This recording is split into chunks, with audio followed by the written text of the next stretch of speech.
আসসালামু আলাইকুম বন্ধুরা, আপনারা দেখতে পাচ্ছেন আজকে আপনাদের সামনে নতুন একটা কাজ নিয়ে হাজির হয়েছি।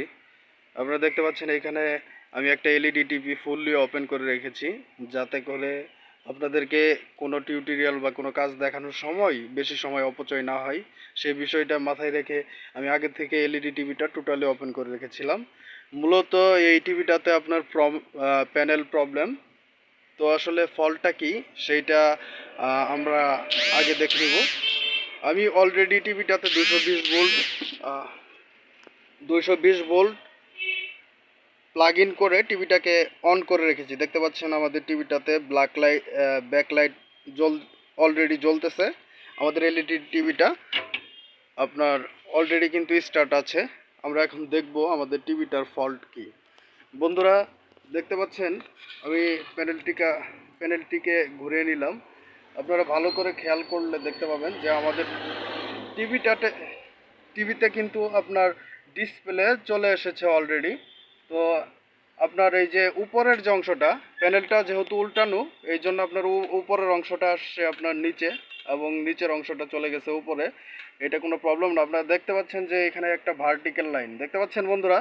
এই ভার্টিক্যাল লাইনের যে নিচের অংশটুকু, মানে এটা উপরের অংশটুকু আপনার ওকে আছে। এইটুকু কিন্তু পিকচার আপনার অলরেডি ওকে আছে, কিন্তু এইখান থেকে এই যে ভার্টিক্যাল লাইন, এইখান থেকে আপনার প্যানেলের উপর পর্যন্ত, নিচ পর্যন্ত, অর্থাৎ বাকি ডিসপ্লে কিন্তু আপনার ঠিক নেই। এখানে আপনার ভার্টিক্যাল লাইন সহ টোটালি আপনার হোয়াইট একটা রাস্টার দেখা যাচ্ছে, আমাদের ডিসপ্লে কিন্তু ক্লিয়ারলি দেখা যাচ্ছে না। এই প্রবলেমটা কিভাবে সলভ করা যায় এইটাই আপনাদের সঙ্গে শেয়ার করব ভেবেই আজকের এই ভিডিওটি। যাক বন্ধুরা, কথা বাড়াবো না, আমরা কাজে চলে যাই। বন্ধুরা দেখতে পাচ্ছেন আমি অ্যাকচুয়ালি কি বলবো, যে এই ধরনের প্রবলেমগুলা আপনার অ্যাকচুয়ালি আমরা জানি যে প্যানেলে স্ক্রিন তৈরি হওয়ার জন্য, ছবি তৈরি হওয়ার জন্য যে ভোল্টেজগুলো দরকার সেটা হচ্ছে আপনার প্যানেলে ফার্স্ট আপনার ভিসিসি ভোল্টেজটা দরকার, দেন আপনার 3.3 ভোল্ট দরকার প্রসেসরের জন্য, দেন আপনার AVDD voltage, VGS voltage, VGL voltage, VCOM voltage, যে অন্যান্য ভোল্টেজ আপনার ডিসি টু ডিসিআইসি জেনারেট করে সেই ভোল্টেজগুলো দরকার। আমরা যেহেতু ডিসপ্লেতে ছবি দেখতে পাচ্ছি, আর মানে বোঝা গেল যে আমাদের আমাদের টিকন বোর্ডে কিন্তু সবগুলো ভোল্টেজ অলরেডি তৈরি হচ্ছে। ভোল্টেজগুলো যদি তৈরি না হতো দেন কিন্তু আমাদের ডিসপ্লেতে ছবি আসতো না।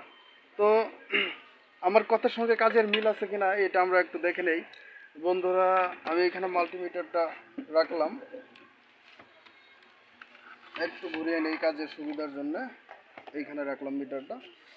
বন্ধুরা দেখতে পাচ্ছেন আমাদের যে ভিসিসি সাপ্লাই এফিউজের মধ্যে আপনার এটা 5 ভোল্টের প্যানেল। আপনারা মিটারে দেখেন যে আপনার 4.95 অর্থাৎ 5 ভোল্টের কাছাকাছি কিন্তু আমাদের ডিসপ্লেতে ভিসিসি সাপ্লাইটা কিন্তু অলরেডি প্রবেশ করেছে, ইন হয়েছে। তো আমাদের দেখেন যে এই এইখানে এভিডিটি ভোল্টেজটা তৈরি হয়েছে। আপনারা দেখতে পাচ্ছেন বন্ধুরা যে 12 ভোল্ট এভিডিটি ভোল্টেজটা কিন্তু অলরেডি তৈরি হয়ে গেছে। এখন আমরা যদি দেখি যে আপনার ভি অফ ভোল্টেজ অর্থাৎ ভিজিএল ভোল্টেজটা আমাদের মিটারের দিকে দেখলে আপনারা দেখতে পারবেন -6.445, মানে -7 ভোল্টের মতো আমাদের ভিজিএল ভোল্টেজটাও কিন্তু অলরেডি তৈরি হয়েছে। আমাদের যদি ভিকম ভোল্টেজটা আমরা এখানে আপনারা দেখি, বন্ধুরা দেখতে পাচ্ছেন এটা ইভিডিডি ভোল্টেজ ওকে আছে। ডিভিডিডি ভোল্টেজ দেখতে পাচ্ছেন বন্ধুরা 3.2 ভোল্ট, এটাও কিন্তু ওকে আছে। তারপর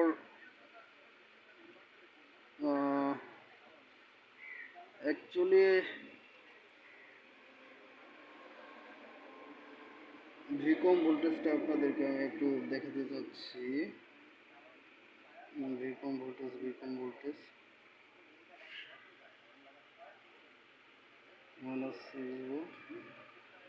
-0। আচ্ছা যাই হোক বন্ধুরা, আপনারা দেখতে পাচ্ছেন যে প্যানেলের মধ্যে মোটামুটি যে ভোল্টেজগুলো দরকার, ভিজিএস, ভিজিএল, এভিডিডি সব ভোল্টেজগুলো কিন্তু আমরা প্যানেলের মধ্যে দেখতে পাচ্ছি। আর মোট কথা হচ্ছে যেহেতু আমাদের ডিসপ্লের মধ্যে পিকচার আছে, অতএব কিন্তু আমাদের এই ভোল্টেজগুলো অলরেডি তৈরি হয়েছে। ভোল্টেজগুলো যদি তৈরি না হইতো অন্যথায় কিন্তু আমাদের ডিসপ্লেতে ছবিগুলো আসতো না। যাই হোক, আমি ভিডিও লম্বা করব না। এখন প্রবলেমটা কীভাবে সলভ করব, আমরা দেখতে পাচ্ছেন যে আমাদের এইখানে আপনারা দেখেন যে এইটা কিন্তু এই যে একটা আইসি দেখতে পাচ্ছেন, এইটা কিন্তু আমাদের টিকন প্রসেসর। হ্যাঁ বন্ধুরা, দেখতে পাচ্ছেন এটা কিন্তু আমাদের টিকন প্রসেসর। এইখানে এই টিকন প্রসেসর থেকে এখানে কিন্তু আপনার কতগুলো সিগন্যাল আউটপুট হয়েছে, সিগন্যাল জেনারেট হয়। আর এইটা হচ্ছে আপনার ডিসি টু ডিসি আইসি। বন্ধুরা দেখতে পাচ্ছেন এইটা হচ্ছে আপনার ডিসি টু ডিসি আইসি, আর এইটা হচ্ছে আপনার টিকন প্রসেসর। এই ডিসি টু ডিসি আইসি আপনার ভোল্টেজ জেনারেট করে, যেমন AVDD voltage, VGS voltage, VGL voltage, VCOM voltage, HVDD voltage, এই ধরনের আপনার 4 থেকে 5টা ভোল্টেজ আমাদের কিন্তু জেনারেট করে এই ডিসি টু ডিসি আইসি। এবং এই যে আপনার টিকন প্রসেসর দেখতে পাচ্ছেন, এই টিকন প্রসেসরটা কিন্তু আপনার কতগুলো সিগন্যাল জেনারেট করে, যেমন সিকেবি সিগন্যাল, আপনার এসটিভি সিগন্যাল, এসটিভিপি, সিকিভি, সিকেভিপি, ওই বিভিন্ন ধরনের সিগন্যাল কিন্তু এই টিকন প্রসেসর জেনারেট করে। আর আমরা যে সিমটমটা দেখতে পাচ্ছি ডিসপ্লের মধ্যে, এইটা আসলে আমাদের এই প্যানেলের মধ্যে কোনো ধরনের সিগন্যাল যদি শর্ট হয়ে থাকে তাহলে এই ধরনের সিমটম কিন্তু আমরা দেখতে পাবো। তো বন্ধুরা, আমরা যেহেতু দেখলাম যে ভোল্টেজগুলো ঠিক আছে, স্ক্রিনের ছবি আছে, তো আসলে এটা সিগন্যাল থেকেই প্রবলেম। তো এই প্রবলেমটা কোথায় আসলে সেইটা ফাইন্ড আউট করে দেন আমি আপনাদেরকে আমার কাজের রেজাল্ট দেখাবো ইনশাল্লাহ। বন্ধুরা, আমি আমার ফল্টটি অলরেডি ফাইন্ড আউট করে ফেলেছি। আপনারা দেখতে পাচ্ছেন এই প্যানেলের টিকন নাম্বারটা হচ্ছে আপনার, একটু ভালো করে দেখলে দেখতে পাবেন যে আপনার টিকনের নাম্বারটা হচ্ছে MT185WHBN20। এটা কিন্তু অলরেডি আপনার ব্যাকলাইট জ্বলতেছে, এর মানে আপনার টিভিটা অন রয়েছে। তো আমাদের ফল্ট ছিল ভার্টিক্যাল লাইন সহ আপনার হোয়াইট ডিসপ্লে। তো এর প্রবলেমটা যে ফাইন্ড আউট করেছি, আমি বলেছিলাম যে টিকনে যদি কোনো সিগন্যাল শর্ট হয় প্যানেলের ভিতরে তাহলে কিন্তু এই ধরনের সিমটম দেখা যেতে পারে। আর এই প্যানেলের মধ্যে অ্যাকচুয়ালি আপনার কোনো সাইড কপ নেই। এই যে দুইটা কপ আপনারা দেখতে পাচ্ছেন, এই যে একটা সোর্স কপ আর একটা সোর্স কপ দেখতে পাচ্ছেন, এই যে আরেকটা সোর্স কপ, এই দুইটা সোর্স কপের মাধ্যমেই কিন্তু এই প্যানেলটিতে কাজ করা হয়েছে। তো বন্ধুরা, এইখানে দেখতে পাচ্ছেন যে কতগুলা আপনার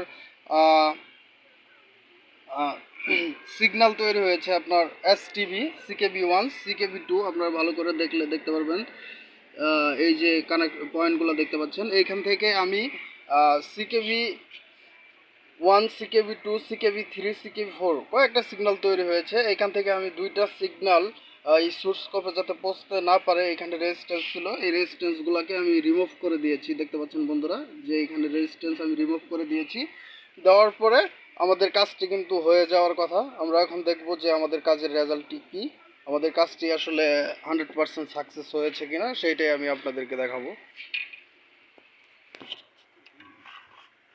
বন্ধুরা দেখতে পাচ্ছেন আমাদের প্যানেলটি কিন্তু 100% ওকে হয়ে গেছে।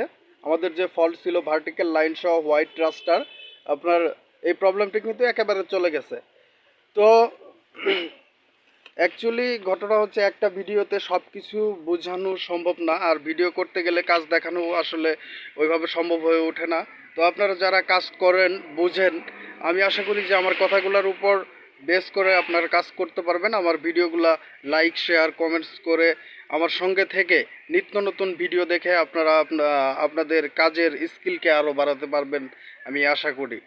তো বন্ধুরা, আমি চাইবো যে আমার সঙ্গে থেকে এই ধরনের ভিডিও দেখে নিজেদের স্কিলকে আরও বাড়িয়ে আমার সঙ্গে থাকবেন, আমার জন্য দোয়া করবেন যাতে করে ভবিষ্যতে এই ধরনের সুন্দর সুন্দর ভিডিও আপনাদের সামনে উপস্থাপন করতে পারি।